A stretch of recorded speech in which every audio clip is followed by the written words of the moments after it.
On n'a pas d'intention de fuir, mais il y a énormément de gens ici. C'est là tout l'intérêt. Toi, moi, n'importe qui. Personne ne frappe aussi fort que la vie. Trois potes qui parlent de ciné sans se prendre la tête. Bienvenue dans cette avant-dernière émission de l'année du Tripodcast. Je crois que c'est l'épisode 5, je ne suis pas sûr de moi. Aujourd'hui, on est avec qui ? Par qui je commence ? Pierrot. Ça va, Pierrot ? Ouais, très bien Thibaut, merci. Ça va ? Ouais, ça va. Bonne mine aujourd'hui. Mais super, ouais. Victor. Ça va. Hello tout le monde, bonjour. Un peu undercover sous ton bob et tes lunettes. T'as dit quoi ? Je parle pas T'es un peu anglais, je suis undercover. désolé. Oui, undercover. Aujourd'hui, t'as un appel, fais gaffe. Ah merde. Ah oui, il faudrait peut-être que je réponde. En plus, c'est super important, mais on verra plus Ouais, tard. mais ce qui est plus important, c'est le cinéma. Ça, c'est très important. Aujourd'hui, on parle de plein de films qui sont sortis en novembre. Parce qu'on a un peu vu beaucoup de choses. On parle surtout de The Substance et de Gladiator 2. Ouais. Et ensuite, on parle un peu de Juré numéro 2, Anora. Ir, Anora et Flo. Flo. Si je ne m'abuse. Je vous propose franchement de commencer direct avec Gladiator ou The Substance. Au choix. C'est toi qui choisis, allez. Bah t'es frais pour... tu l'as T'as vu vu hier, Gladiator toi. hier, donc, toi. on Gladiator pourrait en 2. parler direct, là, rentrer dans l'air. Ouais, allez. Allez, on rentre, Allez, c'est on rentre parti. dans l'air. On va Gladiator voir 2. la bande-annonce de Gladiator 2. Did you hear that crowd? The greatest temple Rome ever built. The Colosseum. Because this is what they believe in. Power. Gladiator 2, du coup sorti en 2024, réalisé par Ridley Scott lui-même. Ça raconte... qu'est-ce que ça raconte ? Bah, c'est la suite directe du premier film. On suit un protagoniste, on se demande qui c'est, et il va être c'est un personnage qui va être de retour dans le Colisée pour sauver sa vie, du coup. Mais il y a un petit mystère qui tourne autour de ce personnage principal, puisqu'on a l'impression que des gens le reconnaissent. Mais qui c'est ? C'est bien pitché. Avant de donner notre avis, Pierrot, tu as fait la vidéo avant, Oui. qu'on envoie tout de suite à l'image. Coucou, c'est Pierre du Tripodcast. On mettra Je m'apprête à voir Gladiator 2, là dans un instant.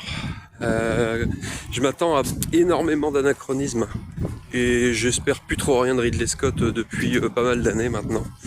Ça me fera plaisir de voir Denzel Washington. Malheureusement, ce sera de la VF pour aujourd'hui. Voilà. J'espère passer un bon moment et puis je vous dis quoi dans l'émission. Ciao. Coucou, c'est Pierre du Tripodcast. Je m'apprête à voir Gladiator. On voit que t'es cadreur, il y a une vraie Ouais. travail de contrôle, Alors, de ça, lumière. Alors je me désolidarise de ma tronche, je vous le dis tout de suite. Ouais. La VF, on fera pas de commentaires, mais Ouais. parce que voilà. Alors du coup, ton avis après avoir vu Gladiator 2 ? Est-ce que je dois vraiment le dire ? Je pense que ça se voit, non ? Bon, en fait, c'était consternant. bah ouais. Consternant. Bon, non. Franchement, je m'attendais à pire.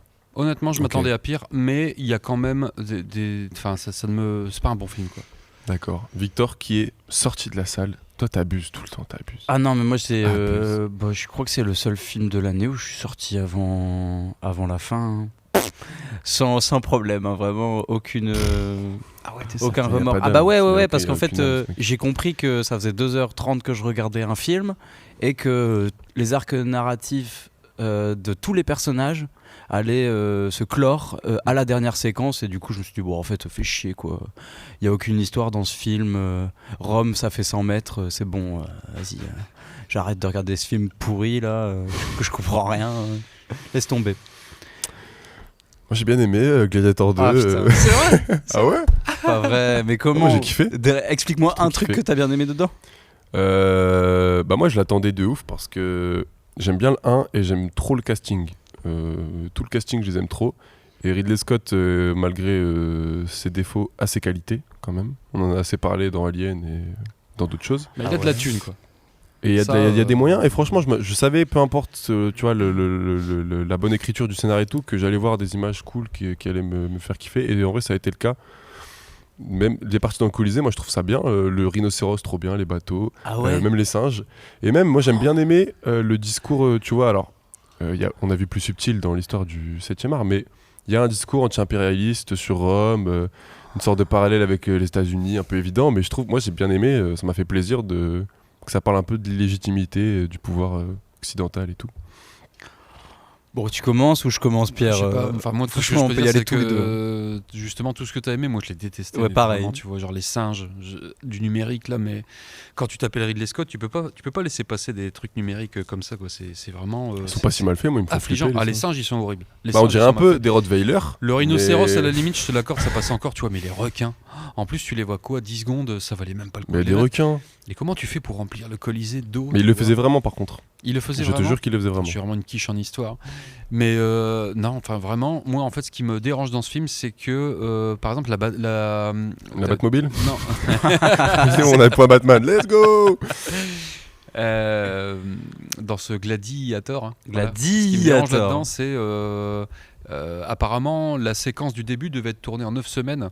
Et finalement, elle a été tournée en 9 jours, un truc En comme 9 ça. heures même, je pense. Et ouais, en fait, Netflix a aidé, c'est je fou crois. parce que moi j'ai l'impression de voir une cinématique de jeux vidéo, tu sais, genre à la Assassin's Creed, un truc comme ça. Ouais, Tu sais. la première séquence est pas si belle. Et en fait, le plus chaud, enfin séquence du début, elle est horrible. Vraiment, elle est. Et à chaque fois, toutes les séquences comme ça d'action, je les trouve très vite expédiées, tu sais. Tu sens que c'est du multicaméra, il a dit ouais on fait ci, on fait ça, hop, et puis c'est tout.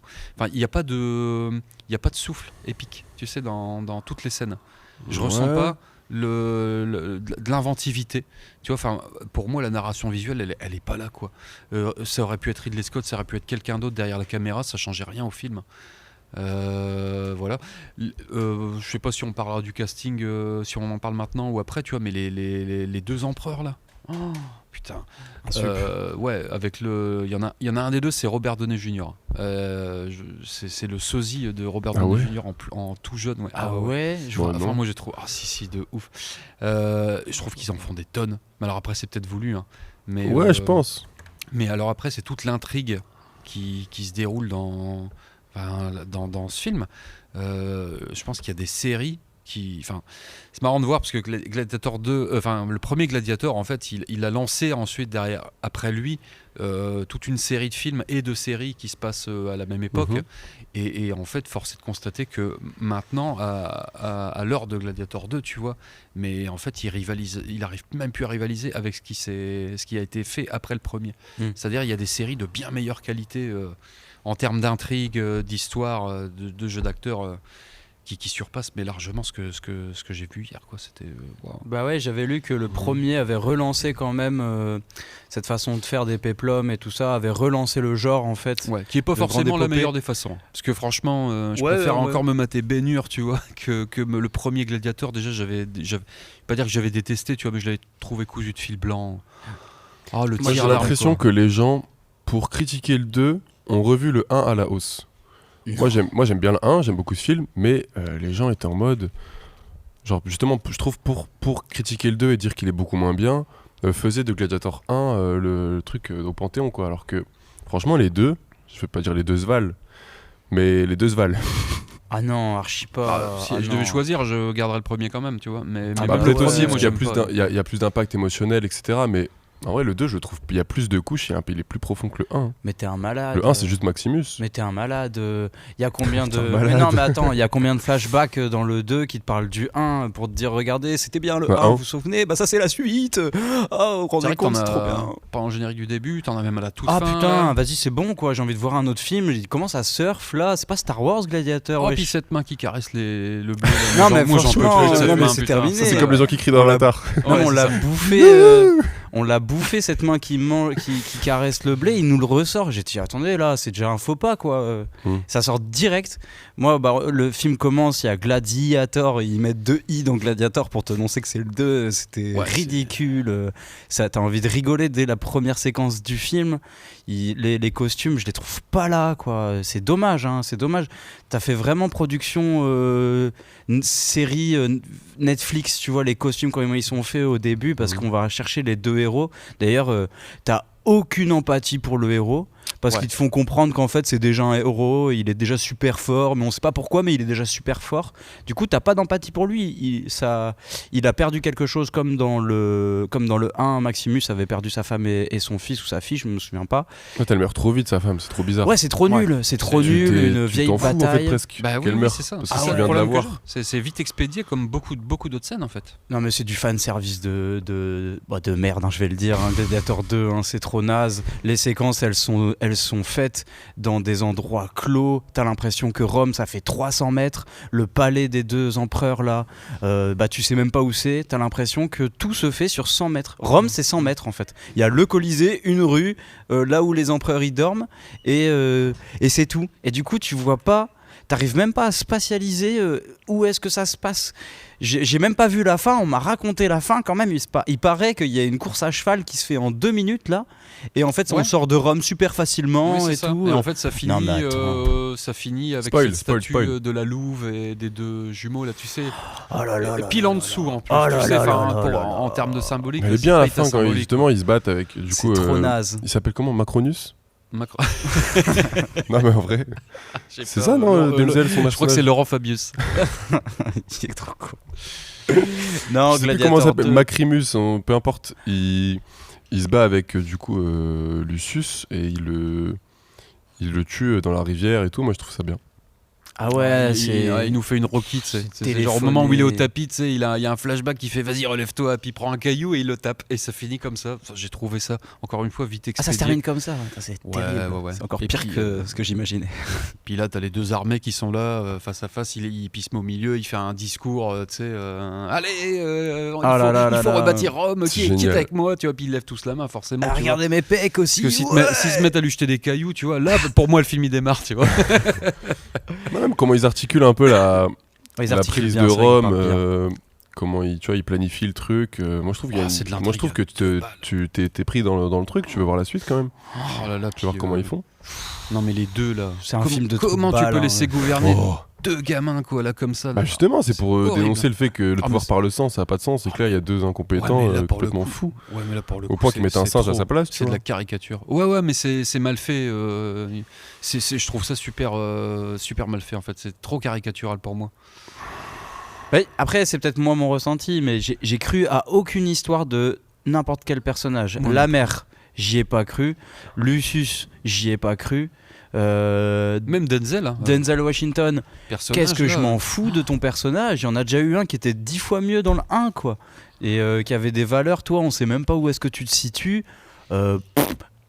Franchement, et Il est trop bien le personnage de Denzel. Bah, je trouve pas. Mais pourquoi? Dis-moi pourquoi est-ce qu'il est bien? je trouve Bah pas parce non que plus. justement, il est ambigu. Il est ni avec les gladiateurs ni avec le pouvoir en place. Et en fait, on se rend compte que petit à petit, il devient lui aussi avide de pouvoir et que ça finit par être l'antagoniste. Parce que J'ai vu Denzel Washington qui essayait d'avoir un Oscar, quoi. J'ai vraiment vu quelqu'un qui s'est dit bon, je vais surcabotiner, c'est moi le personnage principal du film, et en fait, je vais essayer de voler la vedette. Pourquoi est-ce qu'il se bat à la fin? Pourquoi on a besoin d'avoir l'affrontement du bien contre le mal? C'était si bien amené dans le premier. Le premier, moi, je l'avais adoré. C'est le premier film qui m'a fait pleurer quand j'étais petit. C'est le premier film qui m'a fait pleurer. Je l'avais vu avec mon grand frère là et j'avais kiffé. Là, j'attendais rien. Parce que j'ai déconstruit un peu ce que c'était le mythe du 1 aussi, que c'était pas si bien que ça. Il y avait des trucs bien dans le 1, mais c'est pas non plus le meilleur film de Gladiator du monde, quoi. Et celui-là, je sais pas, j'espérais des choses, à part du fanservice. Là, c'est que ça. Et viens que je te remets les mêmes acteurs, comme ça, t'inquiète, tu reconnais les gens. Il y a une séquence où ça y est, on essaie de rentrer dans le vif du sujet de la narration, qu'est-ce qu'on raconte. Du coup, t'as la mère de Lucius qui vient le voir en prison et qui lui dit « Je te reconnais, toi t'es mon fils ». Et flashback, on t'explique tout ce qui s'est passé en rapport avec le 1 et tout ça. Flashback, on voit encore Maximus et tout. Mais quel enfer! Franchement, non mais quel enfer! Genre c'est ça, c'est un twist. Le film est basé sur le twist, Non, en fait, parce que c'est je le t'attends de 1, ouf. c'est le gars du 1, il revient dans le 2, tu vois, genre, non mais attendez, on est où là, tu vois, c'est ça. Et vous m'avez mis des batailles en bateau requin, mais qu'est-ce qu'on s'en fout qu'ils se battent dans l'arène, c'était le 1 ça. En fait, c'était le 1, le gars qui devait se battre pour sa vie, parce on lui a menti, il a été trahi par Rome, tu vois. Et là, j'ai pas du tout senti bah, j'ai pas tout l'émulsion du film, je l'ai ressenti à aucun moment du film et non, ça partira vite dans les top 5 boosts de l'année, ouais. Teaser de la prochaine vidéo qui est le top 10 et le flop 5 de l'année. Non, attends, j'avais d'autres. Vas-y. Ouais, non, mais vas-y, justement. Non, on va vas-y, t'entendre toi. défendre Le temps que je lise mes notes. Non, vas-y. moi, j'ai un autre truc, si vous voulez, j'ai un autre truc. Vas-y. J'ai un autre truc. Gros spoil, enlevez vos écouteurs là pour les 10 prochaines secondes. À un moment il retourne à l'endroit où Maximus il a laissé son armure. Il est écrit en anglais dans le Colisée. Non mais attends, faut pas se foutre. Franchement les gars, ouais, Ridley. Je sais qu'on n'était pas là les historiens, mais toi non plus. mais faut arrêter maintenant. Ouais. Bon alors, tu t'as bien aimé Gladiator 2 ? Ah ouais, moi j'ai bien aimé. Non, il y a un truc, il y a un sujet quand même qu'il faut mentionner, c'est qu'il y avait l'actrice May Kalamaui. Si vous la connaissez, moi j'ai pas vu la série. J'ai même oublié le nom, dont elle est la star. Bref, c'est une actrice américaine d'origine palestinienne qui avait un rôle important parce qu'elle a fait plein de castings et qu'elle a dit qu'elle avait joué avec Denzel, etc. Et qui est ni sur l'affiche, ni dans le montage, ni dans la bande-annonce. Bizarre. Voilà. On se doute bien pourquoi, mais c'est dommage. Parce que du coup, elle est dans les photos. Pedro Pascal a mis des photos sur Insta sur le tournage où elle est là. C'est pour ça qu'on le sait un peu. D'accord. Ça, entre guillemets fuité. Elle est pas dans le film. Pas du tout dans le film. Donc on suppose fortement qu'elle a été coupée complètement pour des raisons politiques. Voilà. Pas raison de plus pour boycotter le film. Hein. Franchement, ok. Et il y a l'histoire de Denzel Washington aussi qui est dégoûté parce que il y a toute une séquence où ils avaient tourné un bouche à bouche avec un homme. Il embrassait un homme. Et c'était pas au montage, lui il était pas prévenu, alors que en tant qu'acteur tu dois te préparer à ce genre de séquence, j'imagine. Tu vois ça dans le script, tu le lis, tu te dis ok, je vais devoir travailler cette séquence là parce que là ça va être mon moment, je vais peut-être avoir l'Oscar grâce à cette scène, et en fait c'est pas dans le montage. Ouais, ils ont eu froid peut-être, je sais pas trop. Ouais. Peut-être ce sera dans le Director's Cut de Ridley Scott. Il va faire un Director's Cut ? Je sais pas, mais il fait un Director's Cut de tous ses films. C'est déjà long là, ça va. Non, mais ouais, je suis du même avis que Pierre aussi pour tout ce qui est zoologie dans le film, la 3D. C'est que moi, franchement, sincèrement, j'ai eu du mal à reconnaître les animaux. Je me disais, je sais pas c'est quoi comme animal vraiment. Ouais. Je me dis, bon, il faut flipper. Les singes, franchement, au début, tu dis, mais ça n'existe pas. Et en fait, ils sont censés avoir la rage, tu vois. Ok. Donc, bon, oui, ok. On a vu mieux. Non, et puis mais comme a dit Ridley Scott, si t'es capable de construire un colisée, t'es capable de ramener un requin dedans. Ah bon ? D'accord. Il a dit ça ? Je suis un peu d'accord en soi. Il a dit Pierre, t'étais pas là ? Bah moi non plus. Voilà, Pierre, t'étais là ? Il est plus vieux que toi. Du coup, non. Ouais, et puis les allers-retours dans le Colisée, je sais pas. En fait, si t'as envie de regarder un film sur des gladiateurs, tu regardes le premier et puis c'est tout, quoi. Tu regardes Ben-Hur. Spartacus. Mais le 2 à oublier, franchement, grosse déception. Ouais. Mais tous les films avec du sable cette année, c'était pas terrible. On peut pas s'empêcher. On va passer au deuxième film principal d'aujourd'hui qui est The Substance, La Substance. On envoie la bande-annonce. Have you ever dreamt of a better version of yourself? Younger, more beautiful, more perfect.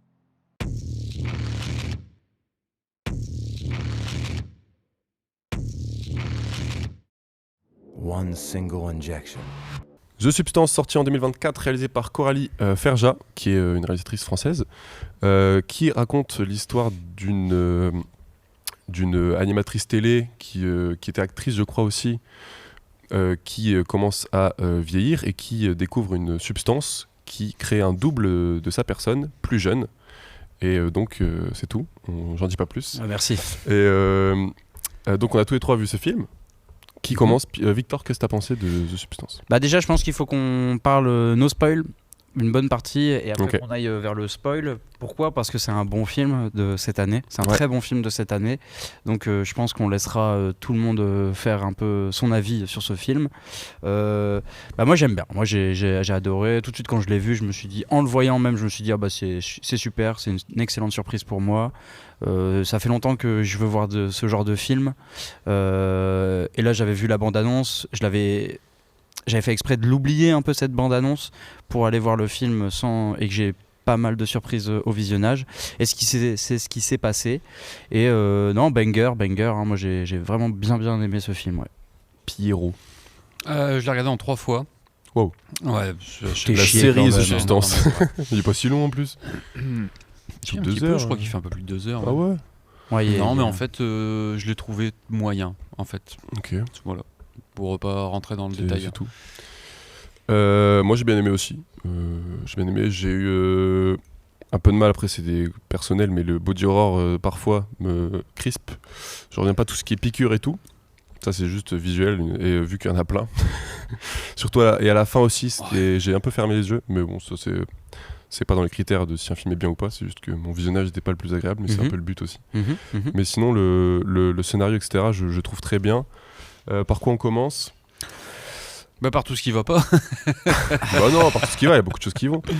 Ouais. Putain, vous êtes sérieux? Bah, Ah ouais, ce point-là, toi t'as pas aimé toi Non. du tout. Enfin, Moyen, bah, t'as dit. Bah, en fait, pour moi, Coralie Farja, tu vois, je l'ai découvert déjà avec son premier film qui s'appelle Revenge, Revenge, ouais. que j'avais apprécié. J'avais trouvé ça Ouais. bien, moi. Pour le coup, je le préfère à celui-ci. Celui-ci, on a l'impression qu'elle a voulu mettre toute sa cinéphilie dans un seul film, c'est-à-dire elle a mis du Kubrick, beaucoup de elle a refs, mis ouais. du Cronenberg, tu vois. Forcément. Mais le propos, en fait, par rapport à la manière dont c'est filmé, enfin, je trouve ça, c'est enfoncé au forceps, quoi. Tu vois, on essaie de te faire passer un message au forceps, pour moi. Ouais, mais ça c'est une critique que j'ai pas mal vue, des gens qui disent que c'est pas subtil, mais justement Ouais. c'est une satire. Pour moi c'est volontaire que ce soit pas subtil du tout Ouais. pour nous le mettre dans la gueule, quoi. Alors, je salue quand même le travail qui a été fait au niveau de la lumière et de cette salle de bain, tout ça. Enfin, mais par contre, pour moi, elle se cherche encore, cette réalisatrice, tu vois. Je trouve qu'elle a un certain style, mais qui ne rend pas trop service au sujet dont il traite, tu vois. Enfin, je sais pas si je m'exprime correctement. Si, tu t'exprimes correctement. Ouais, je vois. Je suis archi pas d'accord, mais tu t'exprimes correctement. Archi pas d'accord. En fait, pour moi, il y a beaucoup de scènes qui se répètent. Il y a énormément de scènes qui se répètent, alors que juste un plan, moi, me fait comprendre directement, et puis on peut passer à Ouais. autre chose. Tu vois, mais voir Demi Moore qui se tape sur la tête devant un miroir, qui le fait 5 fois de suite, tu dis vas-y, à un moment donné, passe à autre chose, parce que j'ai compris, tu vois. C'est la Ou meilleure scène alors, du film pour moi. Filmer une paire de fesses, une cuisse de poulet, une paire de fesses, tu dis oui, d'accord, il y a un motif intéressant, mais arrête de me le remontrer encore une fois, tu vois. Et c'est ça, moi, qui me dérange constamment dans le film. Ou alors le personnage de Dennis Quaid, par exemple, qui est censé être dégueulasse, méchant, qui est toujours filmé en grand angle. Et je trouve qu'il cabotine à mort dans le film. Et c'est un personnage que je déteste.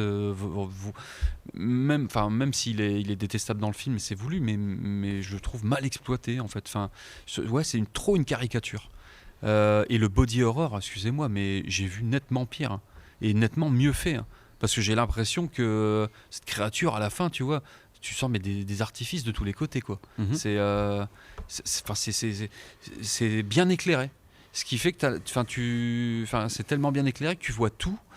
Et ce qui fait que tu ressens absolument rien, en fait, quand tu vois ces scènes de transformation. Moi, je n'ai rien ressenti. Même d'habitude, moi, les ongles, je suis toujours réticent à un arrachage d'ongles dans un film. Mais tu regardes ce que Jeff Goldblum, quand Jeff Goldblum s'arrache 2 ongles dans La Mouche, mais putain, mais moi, je ferme encore les yeux quand je vois ça. Alors que là,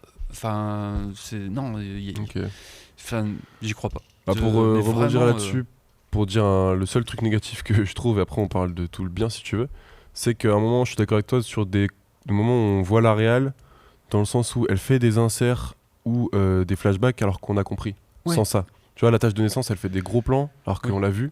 Ouais. Et le flashback, à un moment, quand il dit ce serait bien qu'elle ait, je crois, un sein entre les 2 yeux, un truc comme ça, et on a un flashback alors qu'en fait on s'en souvient, c'était une demi-heure, tu vois. Donc ça, j'ai trouvé ça un tout petit peu lourdeau, mais franchement, ça enlève pas tout le reste, toutes les qualités de ce film dont Victor nous parlait, parce qu'il y a l'air chaud là. Ouais, je suis pas mal chaud. J'en ai beaucoup parlé de ce film déjà, moi. J'en ai pas mal parlé avec mon ciné-club. Il y a vraiment 2 parties pris, en fait. C'est marrant parce que le film clive, et c'est ce que j'ai remarqué, c'est que le film, soit les gens l'adorent, soit les gens plus le détestent profondément, parce que c'est... Okay. Et du coup, c'était vachement intéressant d'en parler. Parce qu'il y a vraiment qu'est-ce que le film raconte, la note d'intention de ce film, qu'est-ce que ça veut dire, de quoi ça parle. Et je trouve quand même que le film est quand même multi-sujet. Et ça, je trouve ça très intéressant. Et surtout, il est multigenre, ce film. Il y a un moment donné dans le film où tu te poses la question, mais est-ce que je dois rire ou pas ? Et Et moi, c'est arrivé assez tôt, ça. Et du coup, le film, c'était vraiment du body horror un peu au second degré. Et comme si je voyais un film de Sam Raimi parfois, tu vois. Et du coup, ça m'a plu, moi. Moi, ça m'a plu. J'adore l'esthétique du film. Un peu poseur, où tout est froid et à la fois très coloré en même temps, mais tout est froid, l'image de cette salle de bain. Moi, j'adore cette salle de bain, qui est un cube sans vitre, et qui est... Je sais pas, j'aime beaucoup cette salle de bain. Il y a un côté clinique, quoi. Il y a un côté clinique, exactement, et surtout, c'est une salle qui a de l'importance, surtout, je pense, quand t'es une femme. La salle de bain, parce que c'est un lieu de préparation, c'est un lieu où tu vas faire plein de choses et tu vas te regarder avec cette glace et tout ça. C'est l'endroit où tu te prépares avant d'aller sortir à l'extérieur. Ta vraie maison, ton vrai home, il se situe dans une salle de bain, et ça, je trouve ça super bien amené. Cela dit, je connais des mecs qui passent 1 heure devant le miroir à aussi, faire tout beau, bien sûr. Et je sais pas, moi j'ai bien aimé le concept du film. J'ai trouvé qu'il était assez simple, on comprenait très vite ce qui allait se passer, et que c'était cool, quoi, parce que moi j'aime bien tout ce qui est musique à la Gesalfelstein et tout ça, et là on a retrouvé des musiques comme ça, et moi c'est vraiment subjectif, hein, mais moi j'aime bien cette réalisation qui colle à cette musique là. Je vous renvoie à Gesalfelstein, allez voir Poursuite par exemple comme clip, très très bon. Et non, moi j'ai vraiment hurlé de rire à partir du moment où on a Good Morning with Sue, et on a ce clip où on te montre que des fesses, des cuisses, de la peau et tout, et j'ai tout de suite compris, enfin je me suis dit à ce moment-là, ah bah tiens, c'est marrant, la cible du film c'est vraiment les hommes avec un Z, quoi. Et il y a cette opportunité de se prendre une claque aussi, et de comprendre aussi qu'il y a une vraie inégalité. Et en fait, il aborde plein de sujets, le film. Là, je vais commencer à méga spoil, donc ne m'écoutez pas. C'est parti. Et ouais, parce que ce film, il parle de la chirurgie esthétique. Qu'est-ce que c'est le vieillissement ? Qu'est-ce que c'est les inégalités hommes-femmes ? Parce que t'es périmé à 27 ans parce que Leonardo DiCaprio, à partir du moment où t'as 25 ans, il te regarde pas. Et en fait, ça parle quand même pas mal de sujets comme ça que j'ai bien aimé. Et en plus, ça part sur du body horror. Oui, ok, il y a du Cronenberg, ok, il y a du Stanley Kubrick, ok, il y a du Carrie, ok, je suis d'accord, ok. Elle fait plein de clins d'œil, et elle s'inspire quand même de pas mal de films qu'on a déjà vus dans le body horror et tout ça. Ok. Mais ça m'a pas empêché, moi, de remarquer que le film, il t'accompagnait bien, je trouve, vers ce genre-là du body horror. Pour les non-initiés, j'ai trouvé que c'était super, en fait, qu'un film comme ça rentre en 2024, avec des sujets qui étaient actuels. Toi, tu parles de la scène où elle se frappe et elle doit faire un rendez-vous avec son ancienne connaissance de classe, là. Mmh. Moi, j'ai adoré cette séquence parce que j'en ai parlé avec Raphaël.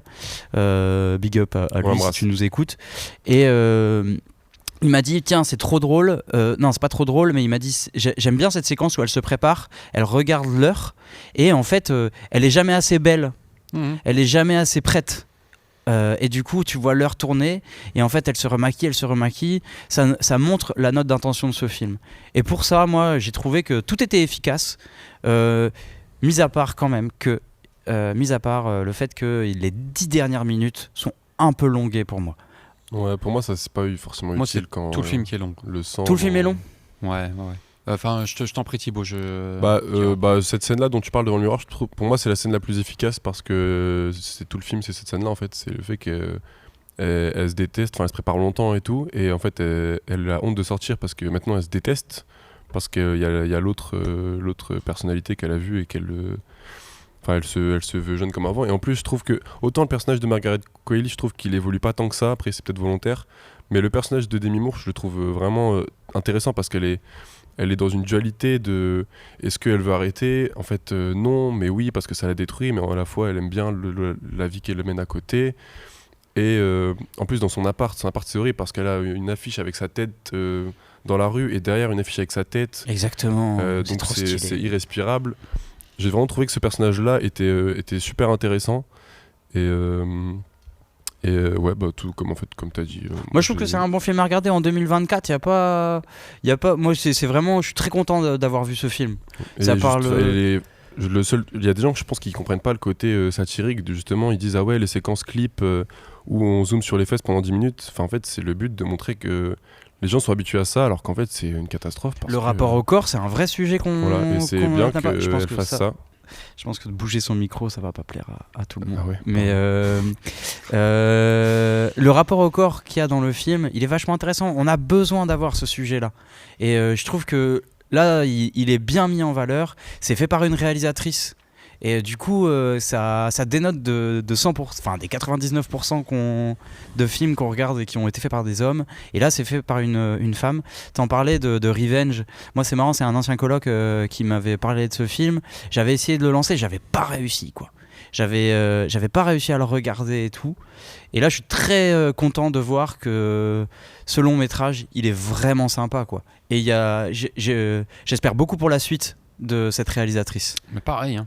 J'espère beaucoup, parce que Demi Moore, elle est à fond dedans dans le film, c'est trop bien. Demi Moore, le côté vieillissement dans la douche là, avec le doigt et tout, c'est trop stylé. C'est trop stylé, tu sais, elle met des... Enfin, t'as pas aimé toi ça? Non, j'ai vraiment pas aimé quoi. Enfin, je vous ai dit, j'ai trouvé ça très moyen. En fait, moi, ce qui me dérange dans le film, c'est qu'à aucun moment, je vais avoir un dialogue à me mettre sous la dent. C'est-à-dire que tout passe par le visuel. Et encore une fois, je vous le dis, le visuel, il est redondant. Et pour moi, ça, c'est le sujet d'un court-métrage. Tu peux pas en faire un long-métrage qui dure plus de 2 heures d'un film comme ça. Je suis d'accord. J'avais l'impression vraiment de voir un clip pendant tout le long, tu vois. Et encore une fois, moi, c'est ça qui me pose problème. Et c'est surtout voilà, que Coralie Farja, tu vois, elle n'a pas réussi à faire interréagir ses comédiens comme il le fallait pour un sujet pareil. Excuse-moi, mais Demi Moore, tu la vois jamais parler. Et à un moment donné, je me dis, il va peut-être y avoir... c'est quand même incroyable. Elle a l'occasion de se voir plus jeune. Et qu'est-ce que tu fais quand tu fais croiser ces deux personnages? Ils se foutent sur la gueule. C'est tout. Ils se foutent sur la gueule, ça discute même pas. C'est que des archétypes sur oui, tu m'as volé ma vie, tu m'as volé mon temps, tu m'as pris ma jeunesse et tout. Oui, d'accord, on a compris, tu vois, tu le fais déjà passer par le visuel. Et en fait, moi, c'est ça qui me dérange grandement dans ce film, c'est que j'ai aucun dialogue à me mettre sous la dent, quoi. Tout passe par le visuel, qui est redondant. Donc ça m'a bien ennuyé et moi ça me donne grave envie de remater La Mouche, tu vois, qui pour le coup dure 1h30, ça parle de body horror, ça parle de La Belle et la Bête. C'est pas le même sujet. C'est un film d'amour. Si, c'est quasiment le même sujet. Non, c'est pas le même sujet. Là, je suis désolé, on parle de femmes. On parle de femmes, on parle de rapport au corps, il n'y a pas de rapport au corps comme ça à La Mouche. C'est la transformation d'un corps et après que ce soit pour la science ou pour rajeunir et garder son état. Elle rajeunit pas dans Substance. Elle rajeunit pas, mais en fait elle veut rester jeune éternellement, quoi. Parce qu'on lui impose d'être quoi, une femme jeune, sinon t'es rien du tout, quoi. Mais en fait pour moi les deux films ils abordent le body horror mais à des sujets, enfin via des vecteurs différents, mais ça reste à peu près la même chose, quoi. Et j'ai envie de remater Society moi quand je vois ça, parce que c'est un film dont tout le monde a parlé quand ils ont vu ce Substance. Society, donc un film des années 80 de Brian Yuzna que je vous invite à découvrir ou à redécouvrir, hein, qui pour le coup est super top. Enfin moi j'ai bien aimé le discours qu'il y a derrière et il y a du dialogue et tout pour le coup. Là vraiment pour moi ça c'est le sujet d'un court métrage. Pour moi c'est pas le body horror, l'important justement c'est la motivation des personnages qui provoquent ce body horror, tu vois. C'est parce que j'ai pas vu La Mouche, je sais pas pourquoi ils changent de corps, etc. Mais là elle change de corps parce que justement elle est imposée par toutes sortes de codes de changer de corps, enfin de rajeunir entre guillemets, parce que elle n'existe plus, parce qu'elle a je sais pas quel âge elle a, je sais pas si c'est précis dans le film, peu importe. Donc pour moi c'est ça, c'est pas un film de body horror, c'est un film sur le jeunisme qui utilise le body horror, tu vois. Encore déjà que le sujet, moi je le trouve dépassé en fait, tu vois. Je trouve que ça a déjà été fait, tu vois. Mais si, enfin on en parle déjà depuis des années, des décennies sur la chirurgie esthétique, tout ça, ça a déjà été vu, quoi. On n'a pas vu le même film, je suis désolé, ça parle pas du tout, ça parle pas du c'est pas Elle jeune, c'est différent et ça parle d'autre chose, ça parle de boulimie, ça parle ça parle de cuisses de poulet. Ça parle de cuisses de poulet, ça parle d'hommes qui sont là depuis trop longtemps dans le show business et ça parle d'autre chose. Ah non, moi je suis archi pas d'accord. Mais par contre, Thibaut, je suis désolé, t'as pas le droit de dire que t'as pas vu La Mouche comme ça dans un podcast. Donc à Noël, C'est tu qui me qui a feras fait ça plaisir. C'est Cronenberg. Bah, on fera une Ok. émission spéciale. Ouais, tu veux. ouais, il faut que tu vois La Mouche. Hein. C'est le Ok. meilleur film d'ongle qui ait jamais Film existé. d'ongle. Hein. J'ai pas vu de film d'ongle encore. Bah, c'est l'un des meilleurs films d'ongle. Ok. Eh bah, dites-nous votre avis sur The Substance qui clive pas mal, comme tu dis. Donc, Allez voir The Substance, Et très ouais, je pense qu'il est important. encore en salle un certain temps. Tout- Je suppose que ça marche. Il donc, paraît que c'est fait en France. Il me semble que c'est les VFX du Comte de Monte Cristo en plus qui ont fait le film. Ok. Allez voir, c'est très important pour le cinéma français d'aller voir The Substance. Nous, on va enchaîner avec. Je vous propose d'enchaîner avec Ir, comme ça, bien sûr. rapidement. Le nouveau film de Robert Zemeckis, qui est sorti furtivement au cinéma. On envoie l'extrait.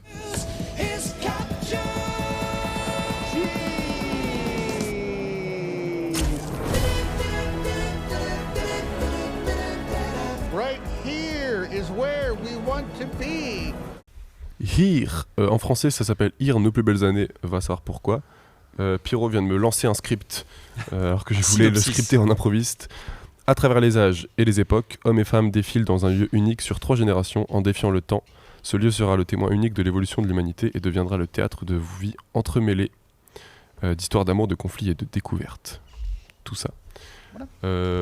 Alors le film, il est un peu passé inaperçu parce que je crois que Zemeckis n'a pas voulu le montrer à la presse avant que ça sorte et du coup la presse lui a dit eh ben on va pas en parler.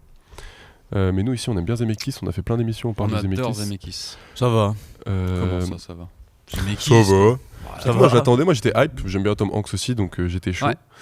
Je suis allé le voir et j'ai bien aimé, je suis un peu le seul dans mon entourage en entier qui a aimé ce film. C'est vrai. Donc j'espère que tu me rejoins. Putain. Ouais, je te rejoins. Moi, j'ai cool. j'ai aimé. Putain les gens ils ont J'ai pas aimé aimé. aussi. Mais aussi, c'est génial. Euh, Ça, c'est mieux que The on va Substance. essayer de pas spoil, Non, mais... même si c'est pas non plus hyper spoilable. Donc on a Tom Hanks et comment elle s'appelle l'actrice? C'est pas. Bah, si, c'est le Robin Wright. Ouais, c'est la même que Forrest Gump. En fait, c'est les mêmes personnages que Forrest Oui. Gump. Ouais, oui. Donc qui arrivent dans une maison. En fait, c'est une caméra fixe tout le film. On est en plan fixe dans une maison et il y a une sorte de. C'est inspiré d'une BD. Donc la mise en scène est inspirée de la BD aussi où il y a des cases qui apparaissent et qui disparaissent, pour vous dire en gros. Et on voit du coup plusieurs familles qui arrivent et à travers les époques. Et du coup, ça repose quasiment essentiellement sur les dialogues vu qu'il n'y a pas de mise en scène en termes de mouvement de caméra. Et moi, j'ai trouvé ça super bien. À part la partie préhistorique là qui est bon, ça c'est très moche. Bon, ça va encore. Ouais, mais Franchement, c'est très laid. C'est pas très grave, mais c'est laid. Son Zemeckis, il aime bien essayer des trucs, donc il a essayé ça, c'est pas grave. Mais ouais, à part ça, moi j'ai adoré. Et toi?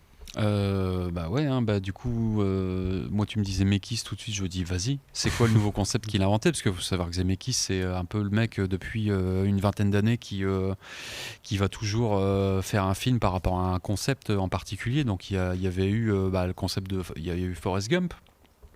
Je passe les Retours à le futur. Enfin, on pourra même citer Roger Rabbit. Roger déjà. Rabbit, carrément. Il y a eu Roger Rabbit, il y a eu Forrest Gump, il y a eu Contact, il y a eu. Il y a eu le Pôle Express, Il y a eu le Pôle qui Express. est en 3D maintenant un avec, peu moche, Beowulf, mais qui ouais. pour l'époque était cool. Il y a eu également The Walk, avec ce funambule là, qui marche entre les deux tours du World Trade Center. Non, pas vu. J'ai pas vu. Ok. Il y a eu Flight aussi avec Denzel Washington. Et parle. donc il arrive avec ce concept qui est de te faire un film avec un seul cadre qui t'est donné. Et forcé de constater que en fait ça marche. Moi j'y arrive. Je trouvais ça trop bien. Effectivement les cases là qui remplissent le cadre et qui des fois te donnent l'impression d'avoir deux espaces, deux temporalités différentes mais au sein d'un même lieu. Comment il arrive à entremêler le tout, c'est trop bien. Il arrive à créer des moments dramatiques, toujours Ouais. avec un seul cadre. Alors des fois il y a il a recours. Il Il y a va un rajeunissement forcément. numérique. Il y a le rajeunissement numérique que je trouve extrêmement bien qui est- fait pour Tom Qui est, Hanks. franchement, il a été Vraiment, déjà c'est plus vraiment mal fait bluffant, dans hein. l'histoire. Mais des fois, les personnages vont s'avancer devant la caméra pour parler, mais il fait pas ce procédé-là souvent. Tu vas souvent avoir des gens qui sont filmés au milieu de la pièce, quoi, en plan. Ils sont filmés de la tête aux pieds, quoi. Il y a pas besoin de faire passer une émotion au travers du gros plan. Donc. Ça, j'imagine que ça a dû être un challenge pour lui. Ouais, le montage, ça doit être assez réussir à dire ça. difficile. Ouais. Ouais. Après, j'ai pas encore saisi comment il a décidé d'entremêler le tout, pourquoi cette séquence apparaît après une autre. Ouais, ça faudrait peut-être le ça re-regarder avec appartient plus de. qu'à lui, tu vois. Ça vaudrait le coup de le mater avec les commentaires audio. Ouais, carrément. Mais voilà, et puis bon, après, à la toute fin, où il se passe quelque chose, et ça prend tout son sens. Ouais. Et moi, je chiale. Et forcément, ça marche, quoi. C'est trop bien. moi, je Non, mais chiale. franchement, c'est un pari de ouf. De Ça peut réussir à passer faire pour ça. un truc un peu tire-larme, mais moi, Ah non, je trouve ça bien en fait. Comment un mouvement de caméra arrive à te faire pleurer, c'est quand même fou, tu vois. On en revient à l'histoire du cinéma, tu vois. Enfin, c'est quand même fou qu'il ait réussi à sortir un film comme ça maintenant. Parce que Malheureusement, pas assez vu. Ouais, il est passé inaperçu. Je de comprends ouf. pas. Moi, je suis vraiment, moi, je suis sidéré de voir que la presse actuelle, elle encense pas un film comme ça, elle fasse pas de pub pour ce film, qu'elle ait vu le film ou pas. Tu parles de Robert Zemeckis dès qu'il sort un film, quoi. Ça doit être l'événement, tu vois. Ce que j'ai adoré, et Victor, t'aurais kiffé aussi. J'espère que tu vas le regarder. C'est pas comment ça spoil doucement, mais ça va. C'est déjà de base, c'est qu'il y a plein de. Vu qu'il y a plusieurs époques, on voit les enjeux de différentes époques, tu vois. Genre une année, je sais pas en quelle année, mais ils arrivent en mode on s'installe là parce qu'il y a une piste d'atterrissage de pas loin et c'est le futur, l'aviation et tout. Et du coup, c'est trop marrant de voir les enjeux de chaque époque. Et il y a une époque où, du coup, c'est à peu près aujourd'hui et c'est le Covid. On n'en parle jamais du Covid dans les films. Non, c'est vrai. Et là, il y a un Jamais moment on parle du où il y a une famille qui sont dans la période du Covid. Et en fait, c'est des occupations d'aujourd'hui où il y a une famille noire qui explique à son fils que quand il se fait contrôler par la police, Trop bien ça. il faut qu'il soit super poli, il faut qu'il espère que le policier soit de bonne humeur, parce Ouais. que sinon, ça peut mal se passer. Et en fait, rien que ça, c'est un dialogue franchement posé là. Mais il est trop bien parce qu'il est dans l'époque, ancré de ouf. Ça m'a fait trop plaisir. Et la fin, en fait, tu vois, moi, tu mets les acteurs de Forrest Gump que j'adore. Après, il y a un petit côté Ridley Scottien de genre, regardez, j'ai fait un chef-d'œuvre et je me repose dessus, mais moi je trouve pas. Je pense pas. Enfin, un peu, mais Non, tu vois non, qu'à la non. fin, quand tu vois le colibri qui vole comme la plume au début Comme de la Forrest, plume Forrest Gump, tu vois. ouais, c'est un Moi, petit écho. c'est bon, ça m'a. Voilà, c'est ça un marche. écho, ça va pas le plus loin. Non, Ridley Scott, il est quand même Oui, c'était un à petit- 100 lieues petit de parallèle. Zemeckis. Mais moi, Il a plus j'ai toute sa adoré. tête. Ouais. J'ai adoré cette petite fin, ce petit clin d'œil un peu. Voilà. Et toi, Victor? Bah non, mais je vais aller voir ça pour essayer de. Ah, tu l'as pas vu? Bah non, je l'ai pas vu, mais ouais, ok, je vais aller voir ça, je rattraperai mon retard. Mais t'as un problème avec Zemeckis de manière non, générale? mais j'ai l'impression que j'ai pas vu beaucoup de choses de sa filmo, à C'est part Retour vers le futur 1000 fois, mais... Roger Rabbit? Roger Rabbit, Forrest Gump, c'est lui? Non, c'est pas lui. Si, c'est lui, C'est pas Spielberg? Non, je confonds les deux. Ah, ok. Ok, bah non, pourquoi pas. Il a fait Castaway. Seul au aussi, monde aussi, Seul ouais, au on en a monde. pas parlé, mais Seul au monde. Light. Seul au monde, c'est un bon film d'enfant. Ouais. Moi, j'aime pas Seul au monde, mais c'est Ah, pas j'aime le beaucoup, débat. moi, Seul au monde. Ouais. Ok.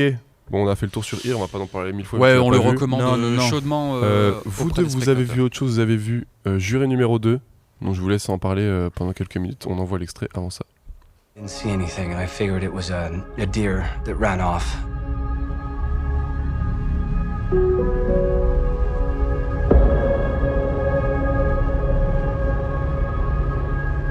Okay, what's the problem?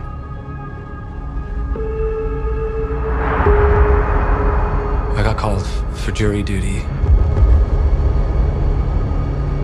The Kendall Carter case? Juré numéro 2, sorti en 2024, réalisé par Clint Eastwood avec en acteur principal Nicolas Hoult. Nicolas Hoult. Je te laisse le pitcher. Ouais, sachant que je suis pas arrivé au début du film. C'est pour ça que je voulais pitcher, parce que j'arrive en retard au cinéma en ce moment et je crois que j'ai loupé les 2 premières minutes, donc super important quoi. Super important. Moi je suis arrivé, il était dans une fête de famille, je sais pas quoi, c'était l'anniversaire je pense de sa fille et en gros on suit l'histoire d'un monsieur et... C'est bien ça. Ce monsieur, il Mais encore. est appelé par la justice pour être juré lors d'une affaire de meurtre conjugal. Et du coup, on a besoin de 12 jurés anonymes pour juger, pour classer l'affaire, pour faire avancer l'affaire. Du coup, ils ont tous rendez-vous au tribunal et ça fait tout de suite écho à un film qu'on a déjà parlé dans ce podcast qui s'appelle 12 hommes en 12 hommes en colère. Et en fait, ce film est vraiment dans l'ombre de 12 hommes en colère, puisqu'il va avoir un concept qui est assez similaire. Il y a un juré qui va se poser en opposition aux 11 autres jurés. Ok. Et du coup, pendant le film, on aura un peu ces trucs de dire « Ah tiens, ça fait écho vraiment à 12 hommes en colère ». Donc, de quoi parle le film ? De savoir ce que c'est la justice. Moi, Clint Eastwood, j'ai un peu de mal avec lui parce qu'il a des takes off, des takes politiques que j'apprécie archi pas. On rappelle que c'est un militant pro-armes, donc voilà, moi ces films, quand il m'explique l'intention et quand je vois la morale du film, je mets toujours une distance avec ce qu'il me raconte, ce monsieur qui a mis... qui met son soutien à Donald Trump direct et qui le fait publiquement. Donc moi j'ai un peu de mal avec les gens comme ça. Donc voilà, sa morale de son histoire, je la prends mais je l'assimile pas, quoi. Et c'était un film oubliable. Je crois que je l'ai oublié à partir du moment où on est parti de la salle. Pierrot. Ok. Bah moi c'est un film que je reverrai parce que j'adore Clint Eastwood. Ouais. Direct. C'est quand même un monument de cinéma, tu vois, le mec il est encore là, il arrive encore à faire des films à son âge, toujours avec sa même boîte de prod, Malpasso compagnie. Qu'est-ce qui se passe ? Ça c'est Malpasso. Ça c'est Malpasso. Non mais enfin voilà quoi, monument pour moi. Enfin c'est vraiment un mec que j'ai suivi depuis ma plus tendre enfance au travers des westerns et puis ensuite quand j'ai vu qu'il passait à la Réal, quand j'ai vu, il était déjà passé à la Réal avant que je naisse, mais je crois que son premier film que je suis allé voir de lui au cinéma c'était Les Pleins Pouvoirs, donc encore un film politique que j'avais adoré. Et en fait au travers de mes discussions à droite et à gauche avec des gens, je me rends compte qu'il n'est pas très apprécié, pas forcément par rapport à ses positions politiques, mais surtout par rapport à la manière dont il filme en tant que cinéaste en fait. Parce que j'entends souvent dire que son cinéma il est lambda, il est invisible, on voit pas, tu vois, on sait pas que c'est un film qu'on est en train de regarder, un film de Clint Eastwood. Et en fait moi je suis pas du tout d'accord avec ça, parce que pour moi Clint Eastwood il a toujours l'art de choisir les bons sujets en fait, la plupart du temps, hein. Je parle pas de le 15h17 pour Paris, mais enfin voilà, et aussi porté toujours par des acteurs qui jouent super bien. Enfin pour moi c'est un très très grand directeur d'acteurs, Clint Eastwood. Voilà, donc en fait en termes de réalisation il a emprunté à Don Siegel, hein, il s'en cache pas. Donc Don Siegel c'est le réalisateur des films comme L'invasion des profanateurs de Sépulture, ou alors le premier Inspecteur Harry. Donc en fait voilà, c'est un peu son mentor avec lequel il a fait ses premiers pas au cinéma, et donc il a emprunté de lui pour faire ses films maintenant. Et force est de constater que l'âge qu'il a encore aujourd'hui, moi il arrive toujours à me bluffer par les sujets dont il va traiter. Donc effectivement c'est une relecture de 12 hommes en colère, mais là c'est comme si Henri Fonda, du coup on découvre que c'est lui le coupable en fait, tu vois. Donc ça rajoute encore un niveau de lecture en plus, tu vois, parce que finalement le mec il est pas là à vouloir qu'on enterre l'affaire et puis qu'on vote tous coupables. Il essaye quand même de se questionner lui, quelle est sa position du coup, vu qu'il sait que c'est certainement lui qui a probablement commis le meurtre. Il va constamment essayer de faire réagir les autres, peut-être dans le but de que tout soit ramené vers lui en fait, quelque part, tu vois. Il y a aussi ce personnage incarné par Toni Collette là, qui fait une avocate que j'ai trouvé incroyable. Moi Toni Collette j'adore, je la trouve trop bien dans chaque rôle. Et Hérédité c'était vraiment incroyable, elle était vraiment incroyable dedans.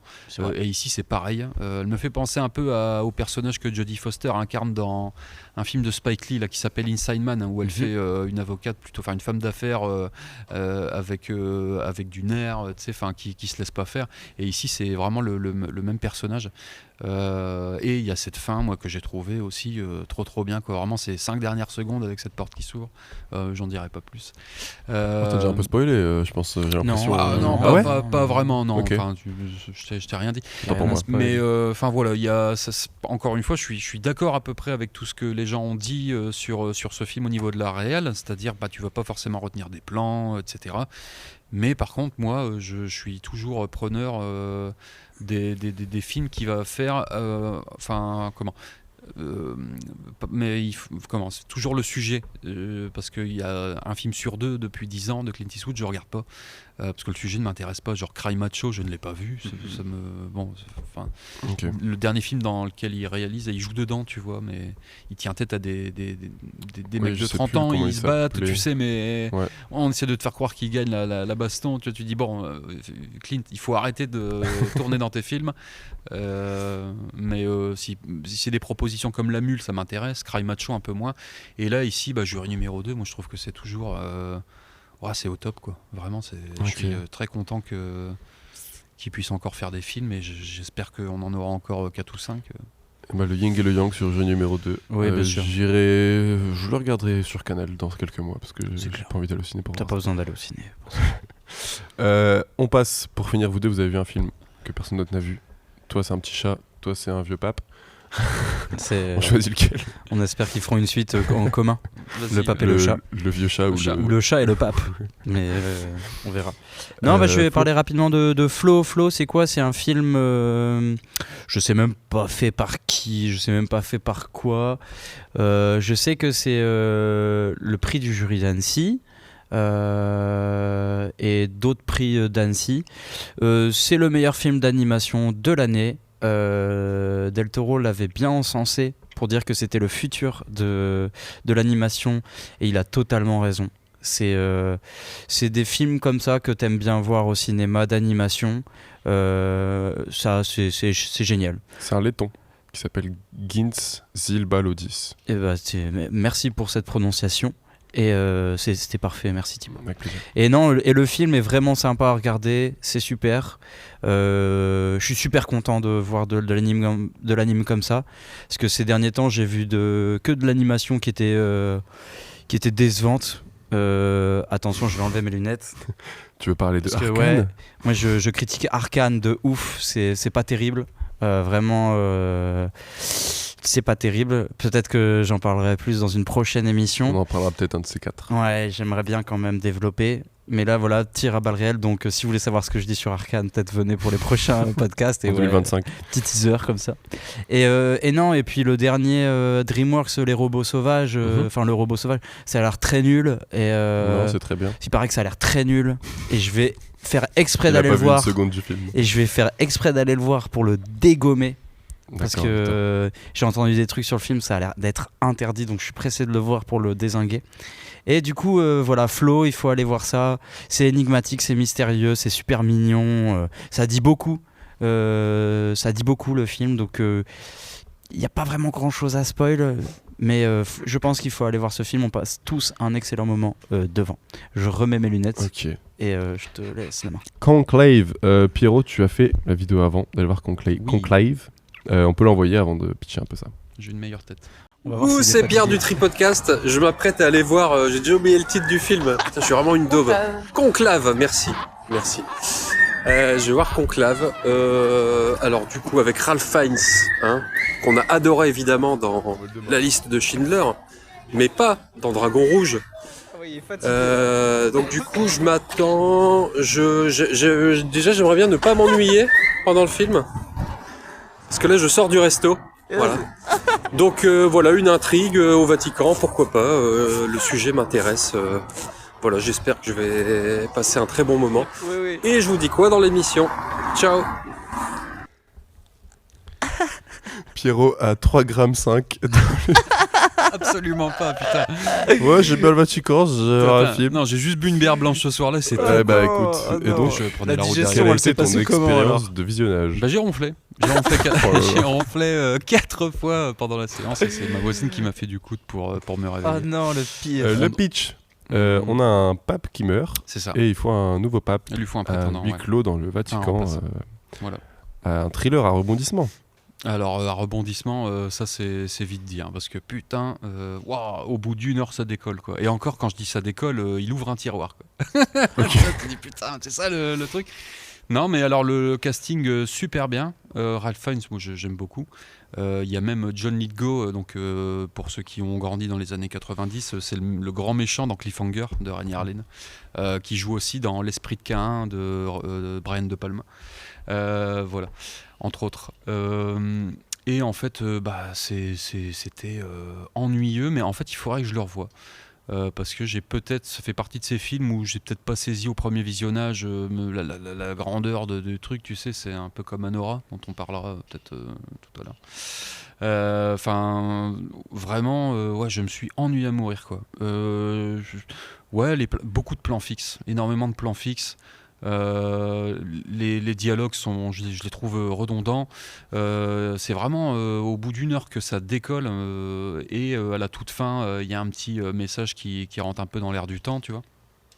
Mais je vais pas spoiler. C'est quand même une curiosité, mais enfin en tout cas c'est pas le cinéma que j'aime bien regarder, quoi. Ok. Pour moi, ça aurait pu passer à France 2 à 16h, tu vois, l'après-midi, c'était pareil, quoi, tu vois. Ok, d'accord. Donc là, je vois qu'il est marqué sur l'affiche de loin le meilleur film de l'année. Putain. Oh non. Ouah, c'est quand même. Waouh. Il rentre pas dans ton chaud, top quoi. 10 qu'on va faire Il est pas dans la dans mon prochaine top émission. 10, non, il est pas dans mon top 10. Ouais, c'est bien malheureux. Ouais, c'est conclave. Mais je l'ai pas trouvé détestable non plus, quoi. C'est quand même Ok. porté par une brochette d'acteurs qui sont quand même au top. Enfin voilà. Mais déjà, moi, le sujet enfin, je pensais que le sujet allait me captiver, mais je me suis bien moins ennuyé devant un film comme Le Nom de la Rose, où il y a des péripéties, il se passe des choses, même si les deux films parlent vraiment pas du même sujet, mais comme ça se passe à peu près dans le même milieu. Enfin voilà. Là, c'est vas-y, je prends mon petit papier, je vote, machin et tout. Ok. Bref. Tu ne le vends pas très bien.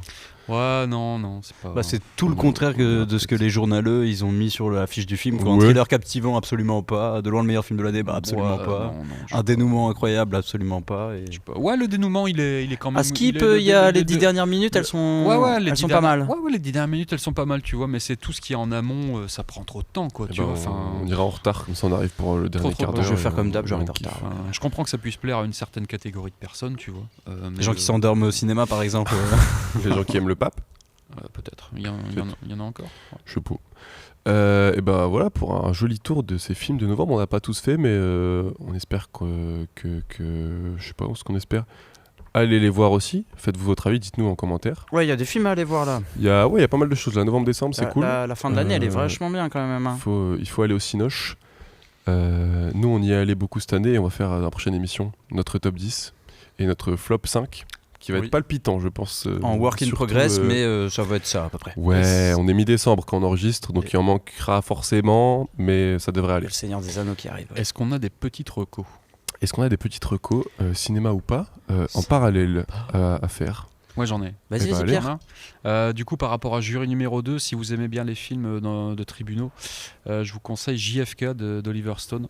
Je crois que j'en avais déjà parlé un petit peu ici. Il me semble, je sais plus Avec trop. Oui, ouais. Avec Kevin Costner, qui est vraiment un film qui refait toute l'affaire JFK par rapport à un bouquin que j'ai lu aussi, qui est vraiment cool. Donc je vous invite à voir ça. C'est quand même un gros événement, ce film. Et par rapport à The Substance, Il y a deux recos. en reco, il y a forcément La Mouche, voilà. Shining pour ceux qui l'ont pas vu, parce que bon voilà. Et Society, donc de Brian Usna, qui est peut-être le film le plus série B de tous ceux que je viens de citer, mais qui pour son propos vaut quand même le détour, quoi. Voilà pour mes recos. Ça marche. Victor, t'en as? Ouais, c'est si vous voulez aller voir un meilleur film que Gladiator 2, et avec des armures de peau comme ça et tout ça, avec des légendes, allez voir le Hercule avec Dwayne Johnson de Brett Ratner. Oh non, pas lui. Je l'ai revu. Brett Ratner. Je l'ai revu, ce petit film. Et ça, on savait filmer les bastons avec des plans qui étaient inventifs. Et toutes les chorégraphies de bastons dans le film, il n'y a que ça à retenir. Hein. Ça, parce que Sinon, le film est totalement nul. Mais les bastons, elles sont franchement... Elle vaut son pesant de cacahuètes quand même. Et Ok. du coup, à voir si jamais vous aimez bien les films saucisses, je les appelle. Et les films de Brett Ratner, Film donc, saucisse. qui je rappelle a fait Dragon Rouge. Rush Hour 1 et 2. Rush Hour 1 et 2, c'est incroyable. X-Men, l'affrontement final, donc c'est-à-dire le numéro 3. Et il faut savoir que Brett Ratner, il est cancel à l'heure actuelle. N'allez merde. pas voir le film Hercule. On annule. On cancelle aussi, nous. On a une politique de cancel. On annule. Et Marocco à moi, c'est hors du temps, mais vu que j'ai kiffé Le Pingouin, j'ai à peu près découvert Colin Farrell et du coup, je regarde un peu tous ses films en ce moment. Ah bah tiens, ça tombe bien parce qu'il a fait une sextape, si tu veux, sur internet. Pour de vrai? Ah, pour de vrai, tu savais Thibaut, pas ça. Et bah ma watchlist s'améliore. On va s'arrêter là et on va donner le lien à Thibaut tout de Ouais, suite. voilà, HTTP, Colin passer- Farrell. passer non un mais bon du mois. coup, regardez Phone Games, ça dure 1h15. C'est clair. C'est bon délire de ouf. C'est clair, regardez Fun Game. Le concept tient sur peu de choses mais super bien développé. Super chemise dedans en plus. J'adore ouais. la couleur de Et cette chemise. même c'est d'autres films, Ray des Bruges, regardez Framboise. Banshees of Inisherin, regardez Alexandre, même si Laurent n'aime pas du tout Alexandre. D'Oliver Stone en plus. Petit Ouais, nom. Oliver Stone, ouais. Mais... On vous embrasse, à bientôt pour clore cette belle année et aller au ciné. Allez, Eh oui. ciné. Salut à tous. Ciao, Ciao, ciao ciao. bellos.